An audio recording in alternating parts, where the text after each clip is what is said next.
to begin by talking about some of the previous things that we had going on. And we're going to start with a debrief of the July symposium. I'm so curious to hear how that experience was for those of you that were able to join us. And then we're going to move forward in that way with things that have already happened. And then Nicole and I will be presenting a new offering that we hope to have available starting in September. So with that in mind, I'm curious for those of you that were able to join us for the July Symposium with David Love on child sexual abuse, how was that experience for you? Was there anything that particularly resonated with you, or are there any ways that we can improve the experience moving forward?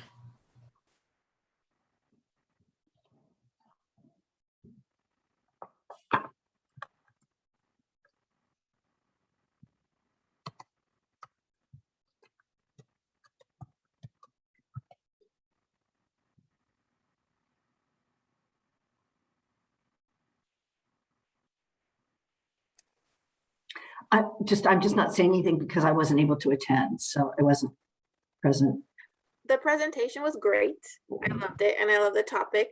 I guess the other thing that I like personally is that we were able to talk to him before the actual symposium to kind of see it out, so that way we would like prepared on what to expect, and then also add any notes that he could have added. And so that was really helpful. It's just having the pre-meeting or pre-symposium before the main one.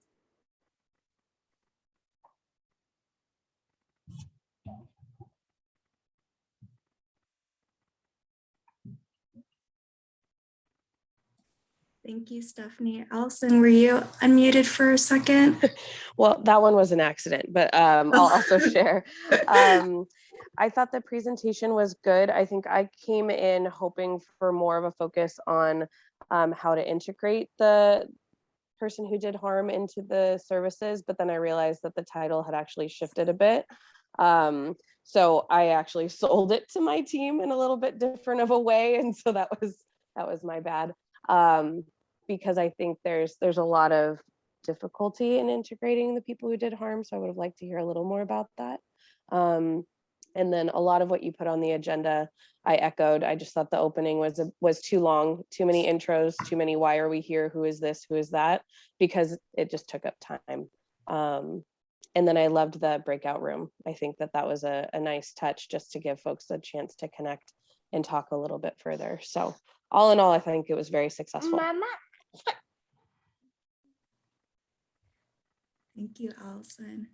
And I appreciated all the comments you also left on the evaluations as well. Are there any more folks that feel comfortable sharing?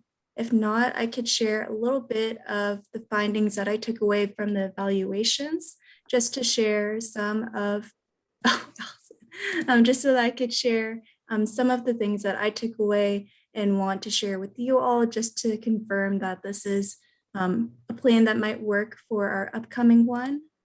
So as some of you know, I had sent out a Survey Monkey asking for feedback. And just to echo what Allison said, I received some comments asking to shorten the opening remarks. And we can definitely do that, since I know that we are all here to hear from our subject matter expert. So I want to save as much time for that person as possible. Other comments included increasing time for participants' interaction with the speaker. Because you are all a part of our advisory committee, you had that special opportunity to connect with David before he presented his presentation, which was really cool. So I want to try to create as many opportunities for you to engage with our speaker beforehand as possible. Other ideas that were not recommended, but I was thinking about, was also incentivizing participant feedback by either raffling off resources that the speaker shares. So David had shared that he had recently had a book come out within the last 5 years. So that's something that we bought. So for all of you that are currently receiving AT funding, that would be an additional resource that would be available to you. And then finally, just again, requesting feedback during these meetings to hear if there's any other reflections or anything that comes up after the survey is passed. So again, I know that this was from July, so it might feel like a really long time ago. At least it feels like that for me. So I appreciate just hearing some of the things that came up for you all.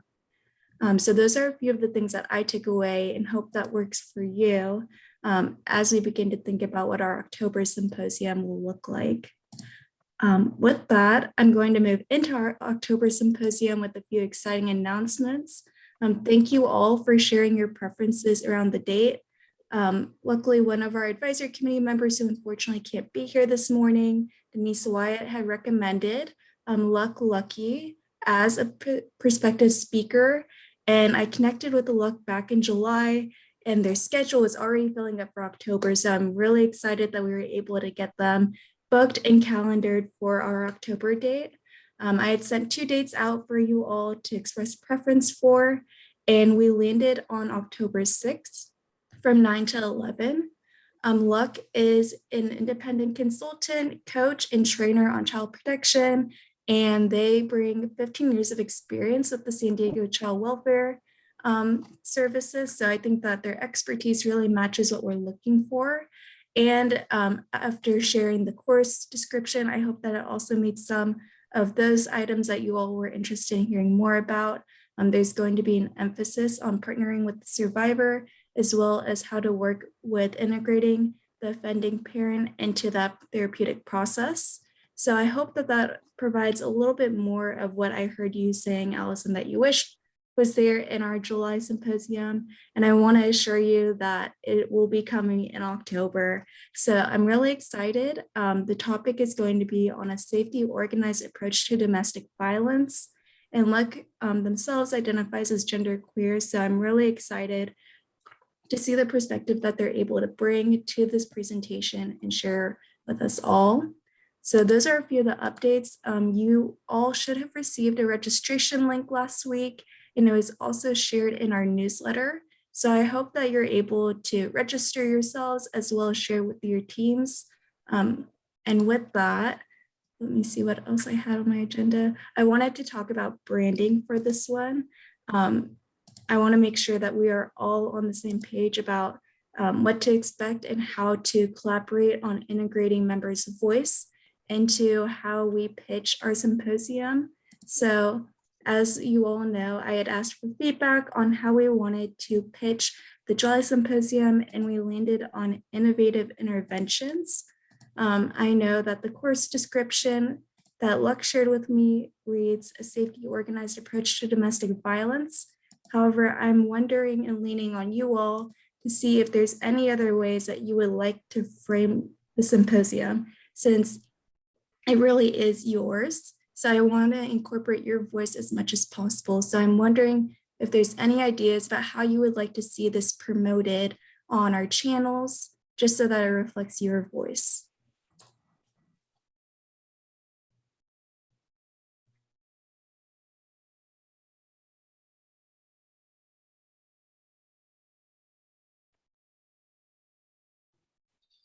I'll start, Melissa. So because October is Domestic Violence Awareness Month, I definitely think that, the more that we can highlight that and that this symposium is part of Domestic Violence Awareness Month and our activities for the year, I think the better. I think one of the things that we should do as well is put out an ask to all of the funded entities to join in collaboration and sharing about this event, because that was something that I was able to do with the summer one and I really liked it. There were a lot of people who had no idea this was going on. So that was exciting. And I think part of, like, let's say, for example, in Riverside County, one of my staff members is assigned right now to reaching out to our partner agencies so that we can see where we can collaborate for Domestic Violence Awareness Month.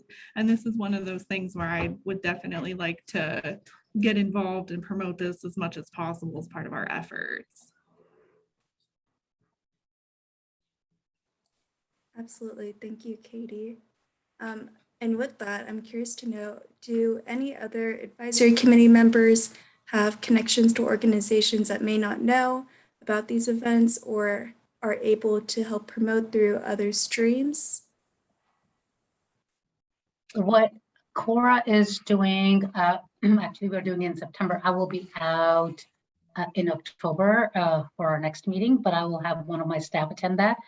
And we can do two things. One is that if time permits, that Cora can present a quick presentation on domestic violence, that what we do here. And we also do that in September, third week of September, we are hosting a community collaborative meeting.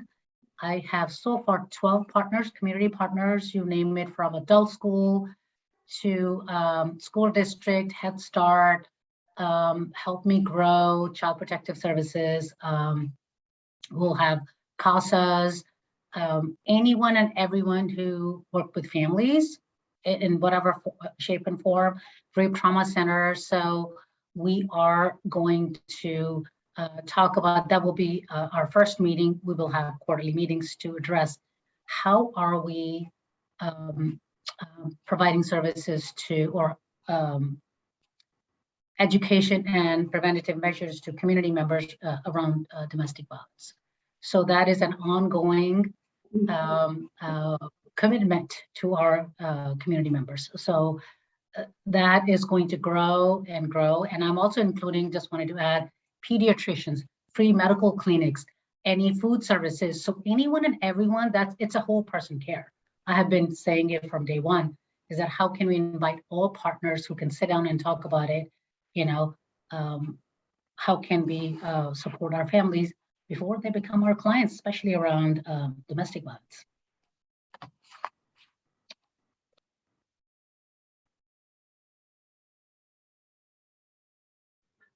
Yeah, and we can certainly, the center's a part of the San Diego Domestic Violence Council.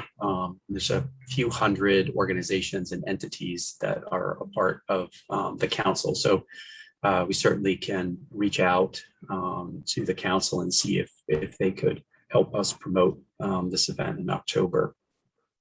So that, and then the other thing I was thinking on too is how I know in San Diego there is a lot of events that will be happening in October in support of Domestic Violence Awareness Month, and I was thinking, how could we elevate this event, knowing that folks are going to be making some choices around what they participate in and what they attend. And I think if we could really highlight the piece around perpetrator engagement and responsibility, I personally think that might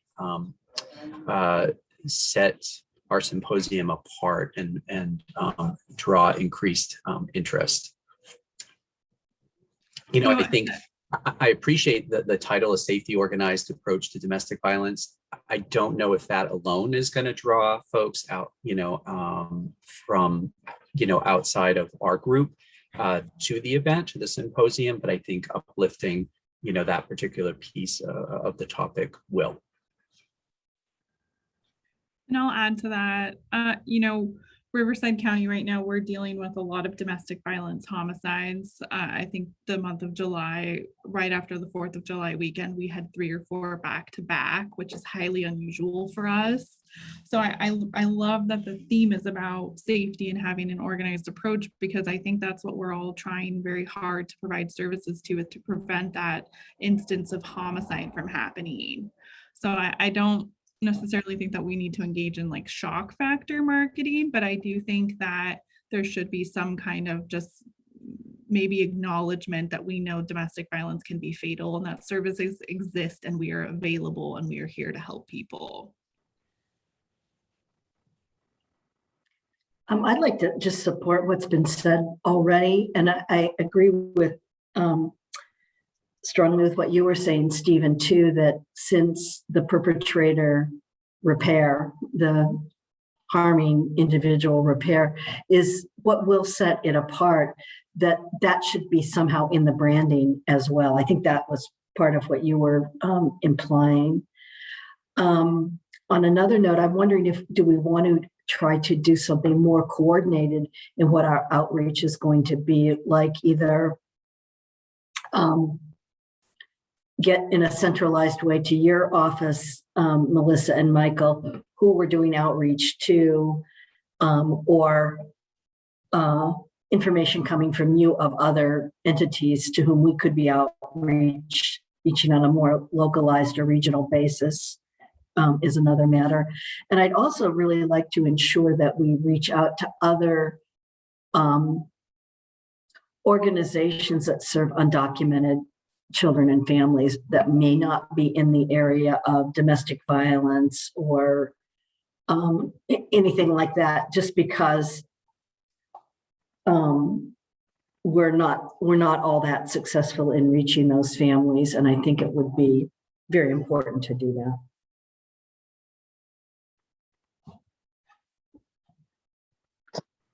Melissa, do you think that we should maybe develop an internal listserv so that way, as we are doing this type of promotion and recruitment for individuals to join in on these symposiums, that we also have an internal list that we could also be drawing from and sending out this information?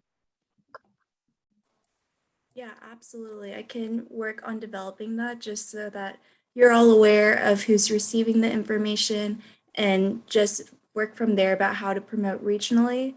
The other question that I was thinking of, Nicole, since there's program specialists that are all supporting the AT subrecipients, would they also be able to support in our outreach efforts by chance? Sure. So you're asking if our program specialists can send those emails out to their respective subrecipients to make sure they're aware of it? Yes, correct. Absolutely, yes. So if we want to maybe put together some just quick little short announcement that I can push out to my team and ask them to send it to their subrecipients, absolutely. I think that's a great idea. Perfect. Could I we appreciate also do that on the Cal OES like Facebook page? I need to look because that is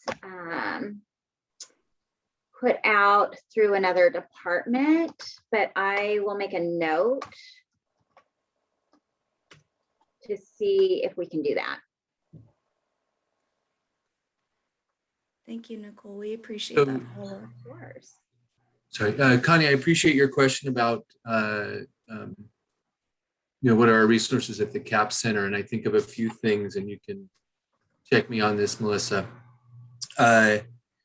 So through the California Family Resource Association, we definitely have a mailing list of family resource centers around the state.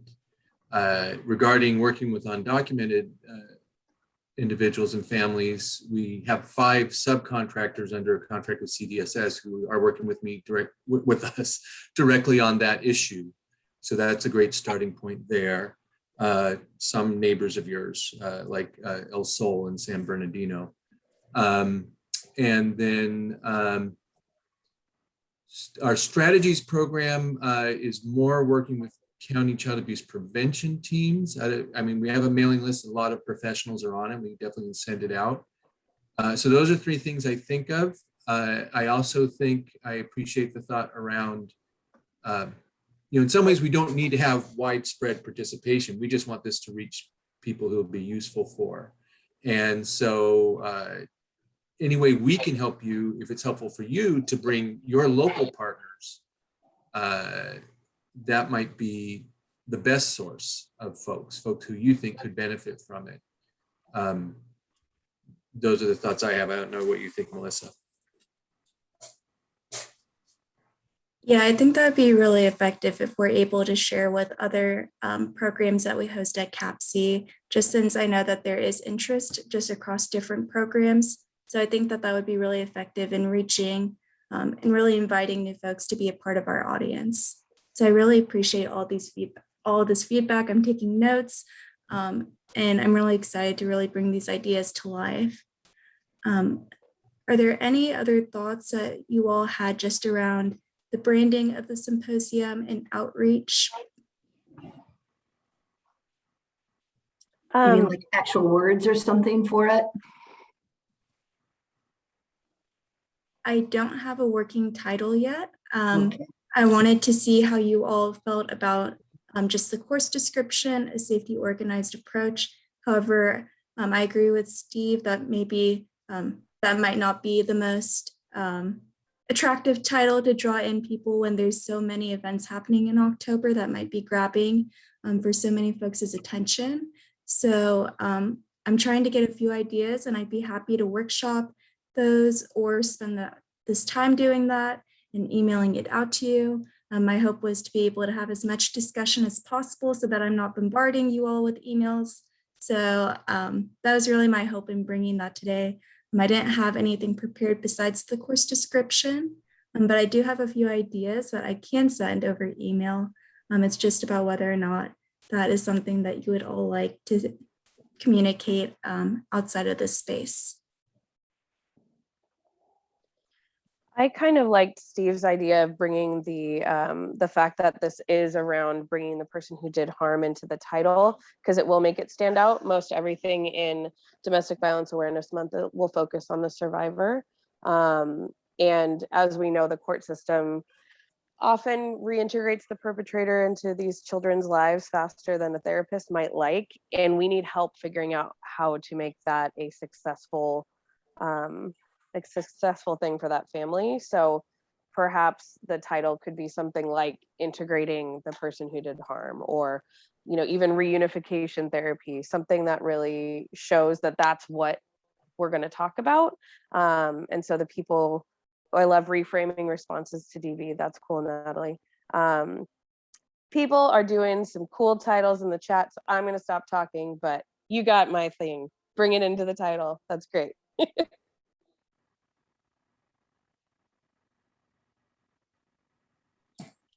Yeah, and I also want to share that when I did connect with Luck, their whole emphasis, because they're both a statewide, national, and international trainer, they have a very specific interest in California and shared with me that their personal mission is to really shift the paradigm. So I'm wondering if that would also be something that would grab folks' attention if they were looking at events to register with, and maybe including that. Shifting the paradigm, reframing responses to domestic violence. I just wanted to put that out to see how you all felt about that, or if maybe a more succinct title would be more eye-catching and attention-grabbing. I think what I hear is that the goal is to continue to support families, create healthy and safe families. That's that safety is around. So something like that is that so people can understand or attract to or just capture that, oh, so this is about having safe relationship or safety in the feeling safe in the families. That's what it's all about, right? Am I correct? Yeah, I would say that's correct in what I understood.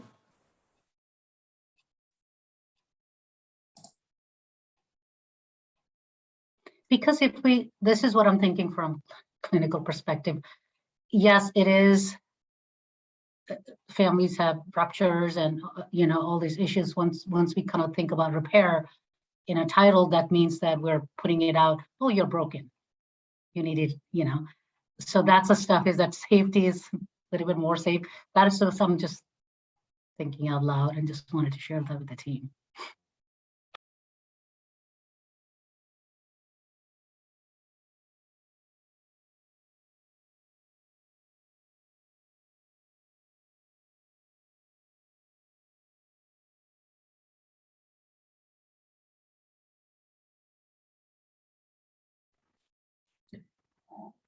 Did you want to play around with the idea of actually workshopping it, Melissa? You mentioned that earlier. Would that be useful to you? Are you asking if I would do that on my own time and then return it to you, or did you want to spend this time doing that, Becky? I didn't have any idea about it. Just if the idea of workshopping was, if you thought that would be helpful, we could structure it in whatever way you preferred, I think. Yeah, absolutely. Really, my hope was to just hear what you all were thinking of, just so that we could figure out how to brand this, just since, as I mentioned before, I really want this to be something that people feel is different from all the other events that are happening out there. And I think that it is just because of the expertise that our speaker brings and really their emphasis on partnering with the survivor and also perpetrator responsibility and engagement. I think those two pieces are really, really important. And the presentation that we're going to have is going to draw from those two modules. So if that also works for folks, that's another possible title. I really like all the titles that are coming up in the chat. So I'm wondering how would be the best way to move forward in making a decision on this? Would you like to, I see a poll, that was what I was going to ask if that might be helpful. You know, I think for me, Melissa, what would be helpful is having like 3 to 5 bullet points of the top major things that we want our people to learn, and then back into a catchy title with that theme.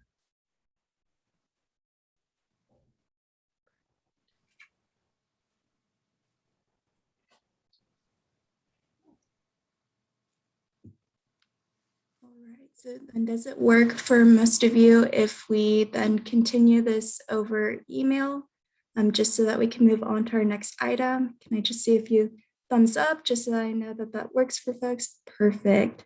Thank you all for your wonderful ideas. I love seeing the chat populating with all of these really creative ideas.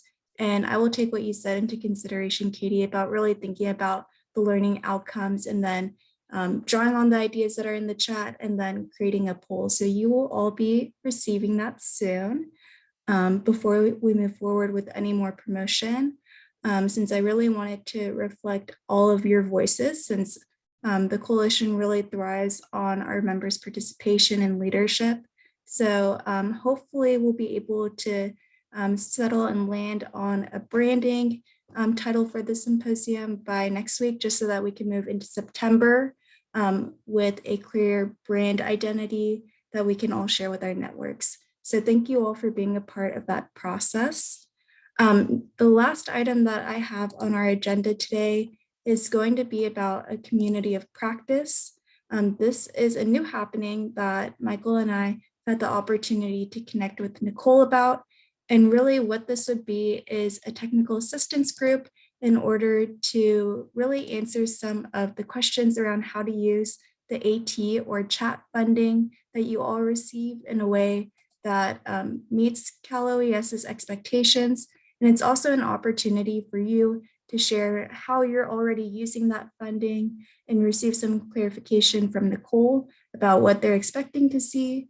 So this is something for both experienced and first-time AT or chat subrecipients, just since, as we know, funding expectations or how it may be used may change year by year.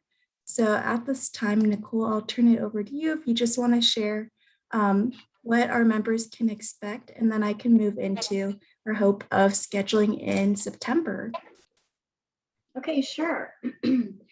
So I think this was really born out of during the last symposium, some of the things that David Love had discussed. It got me thinking, oh, our subrecipients may not be aware of XYZ. So for example, I think many, many years ago, when the AT RFP had been released, it was very clear that family therapy could not be extended to the offending family member. And a couple of years ago, we removed that because we understand how critical that can be, especially considering if that person is being integrated back into the home. And they need to understand how their actions have affected that child. So we did remove that stipulation from the RFA and then the RFP that we had released last year, but I still get questions about that. So I don't think that people really understand that that is a component that is allowed through that program. And then also some of the tools that David Love had discussed got me thinking, oh, our subrecipients may be wondering how they could incorporate this. And really, we want to make sure that all of our subrecipients are expending all of their funds. And we realize there are things that do happen, and those plans that they had for the funding may have changed. And so we need to be able to pivot and find other ways to expend those funds. So I had sent Melissa a quick little message letting her know we should let the subrecipients know that they can use the funds to adjust their office space, to do the PCIT. And I think there were a couple of other little things that we just wanted to bring up. And so from that, Melissa thought it would be good if we could meet on a regular basis with the subrecipients to kind of discuss what would be allowable, or if there are some technical issues that are occurring, or just questions in general that we can provide some cohesive information about, that maybe people wonder, but they don't really know to ask, or maybe they aren't receiving a consistent response. So I really appreciate the opportunity to be able to meet with everybody regularly and really just field questions, or if I see kind of a trend in something that is occurring regularly that we could just address and make sure that everybody has the tools they need in order to manage those grants appropriately.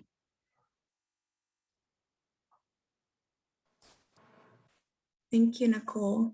So that is something that has been in the works and that we've been talking about. And I wanted to see how you all felt about possibly scheduling our first community of practice for September, just to debrief some of the items and the content from the July symposium. This would really be our first experimental way of seeing how this works. And it would also be a good time to even discuss how frequently this group would like to meet. Again, this is exclusively for our AT and chat subrecipients. So we are really hoping to build up this network of support for you. So I just want to put a pin in that, and then also share that with the 2 dates that I proposed for the October symposium, since the symposium will be held on the 6th, our plans tentatively are to hold the community of practice session on the 13th. So then there will be a week rather than about a month and a half between that time. So I'm hoping that that model might work better for you all. And I just wanted to see just what some of your thoughts are around this new offering that we're proposing.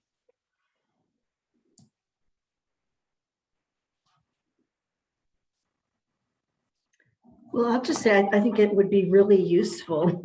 And I think as subrecipients, we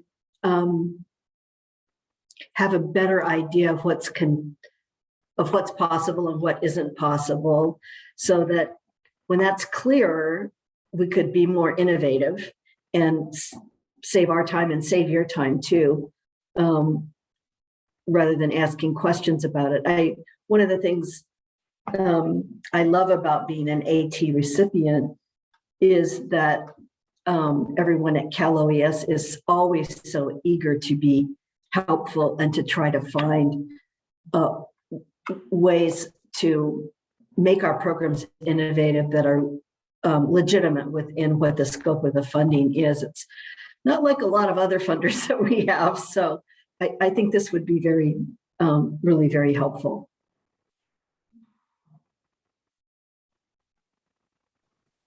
Great, thank you, Becky. And I see Katie and Allison in the chat. I do want to try to find a date while we're all together, just so that we can plan to move forward. Again, this is an opt-in, just as you see necessary for questions that may be coming up on the topics that we're discussing. But we do want to make it available for you all, just to be able to discuss some of the technical questions that you may have further. So with that, I'm curious to know, since it seems like this time tends to work, at least for our last advisory committee meeting, we had also scheduled on a Thursday morning. Would that timeframe typically work best for folks in September as well?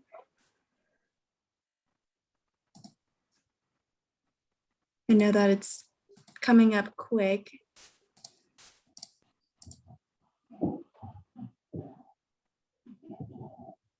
Perfect Thursday morning. And do you all have preferences between the third or the fourth Thursday? Just so that I can put time on folks' calendars. Preference. Nicole, do you have any preferences? No, I sure don't. Perfect. I will follow up then via email just to put that time. I'm hoping that moving forward, that the week after the symposium will work better for folks, just so that there is some consistency and when you can expect to see these meetings. So that'll be what we're tentatively planning on moving forward. And then with that too, I also just wanted to talk about the frequency of our advisory committee meetings. I'm curious to know if you would all like to create a standing meeting for these convenings, or if it works best to follow up via email. That was the last item on the agenda, was figuring out if we would like a meeting for our advisory committee.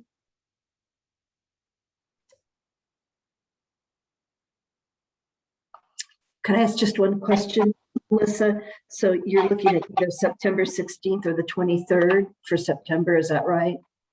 Correct. Okay. There happen to be 5 Thursdays in September. Oh, wonderful. Thanks for catching that, Becky. I didn't realize that.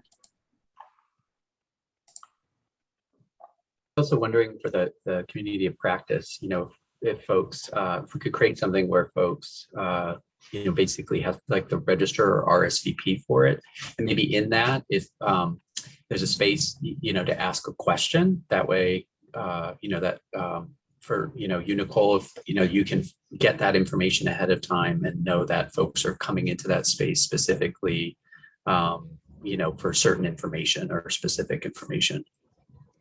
Yeah, that would be great, because I could also, maybe put together like a little PowerPoint presentation that bullet points some information. I do this for a couple of our other programs, and I also use this as an opportunity to talk about what is on the horizon for those programs.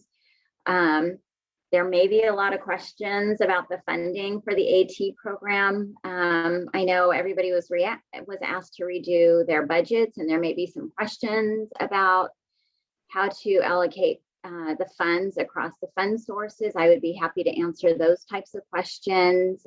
Anything that you hear or that you yourself would like to know about, if you want to let me know kind of what those hot topics are, I would love to be able to address anything that is of concern, or just, why are we doing this and how long is this going to go on? Those types of things. I really like being able to get out in front of everybody and provide some answers to those types of questions. So, what those questions are, absolutely send them my way, and I would love to address that.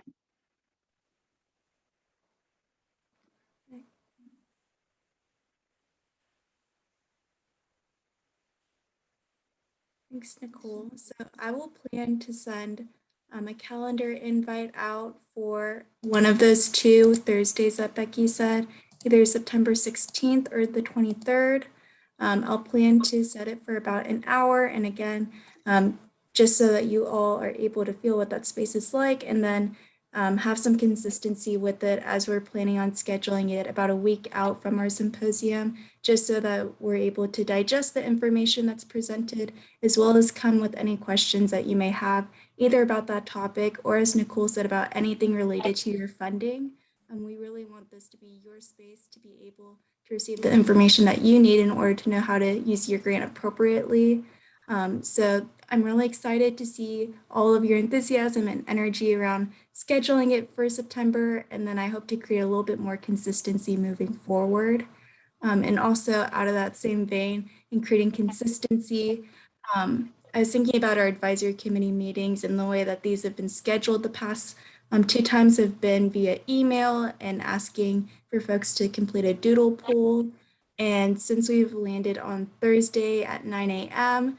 the past 2 times around, I'm wondering if we would like to create a standing meeting for the advisory group with different frequencies of meeting. We could either plan to meet every other month, or if there's a different type of frequency, I am open to suggestions that you all may have. So does that work for you in creating a standing meeting, or do you prefer to maybe plan month by month?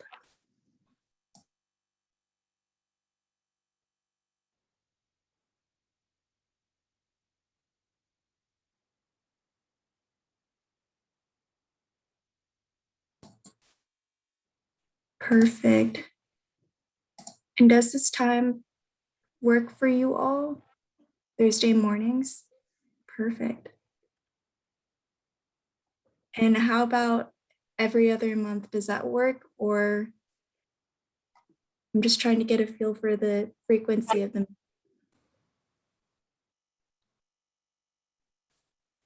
Perfect. Wonderful. This is such an easy group to work with. I'm glad that we can all agree on standing Thursday mornings every other month. I can do that for you. So you will all be receiving calendar invites. Does this time also work for you, Nicole, as a standing meeting? Absolutely. Perfect. All right, well, that's all that I have prepared today on our agenda. Is there anything that any of our advisory committee members had or wanted to share before we adjourn? Or Nicole, anyone?